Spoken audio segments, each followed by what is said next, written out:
This ABC 15 Flash Briefing is sponsored by Sanderson Ford. Straight up. Hello, I'm Allison Rodriguez with your afternoon update from ABC15 Arizona.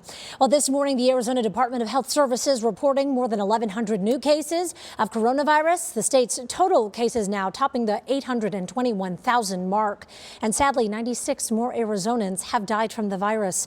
Over 16,000 Arizonans have lost their battle with COVID.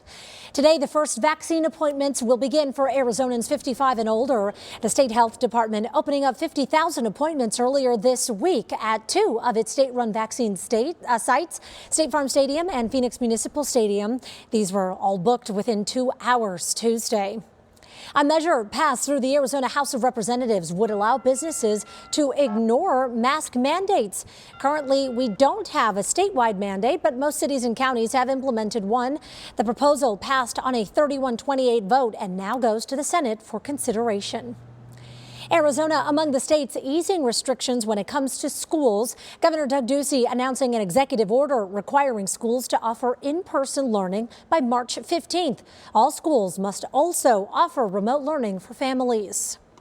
While movie theaters are still struggling, and now Alamo Drafthouse is filing for Chapter 11 bankruptcy protection. There are 3 locations in the valley which were closed for 5 months during the pandemic, but have showings now. There are now 3 vaccines available, but the newest one is causing some controversy. Catholic bishops oppose the Johnson & Johnson vaccine. The U.S. Conference of Catholic Bishops told Catholics not to take it due to how the vaccine was created. They say they have concerns its lab-grown cells come from the tissue of aborted fetuses. A Harvard immunology expert says it's unclear right now whether that is true. So this is a cell line from the 1970s, I think, from Holland, from a Dutch group. And we don't even know it's from an aborted embryo or not. We only know it's of embryonic kidney origin. So the Vatican has given its blessing on all COVID-19 vaccines, given the severity of the pandemic. Well, imagine if one test could detect the COVID virus, flu, and RSV.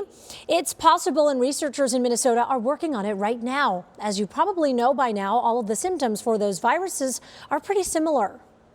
With this test, we can, at the point of encounter in the office, for example, of your general practitioner or primary care doctor, you can actually get an answer right there.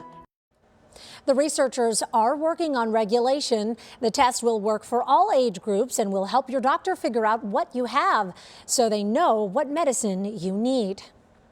Well, did you get caught up in those strong winds yesterday? The red flag warning has now expired in our state, but fire season preps are only just beginning. The warm temperatures and high winds had the crew at Daisy Mountain Fire there ready to go in case any fire broke out in the area. With another mostly dry winter, fire officials tell ABC15 that fire season in Arizona is no longer just a season. Fire season anymore these days, especially with the fuel loading out there, is year-round for us. Although there is still rain and snow in the morning forecast that we saw earlier, the long-term outlook for spring does remain warm and dry. Well, the temperatures, they do start to warm up, and that means snakes will be coming out. Hikers should be watching where they're stepping, especially when temperatures are above 80 degrees. If you see a snake at your home, just leave it alone. You can call your fire department's non-emergency line or pest control.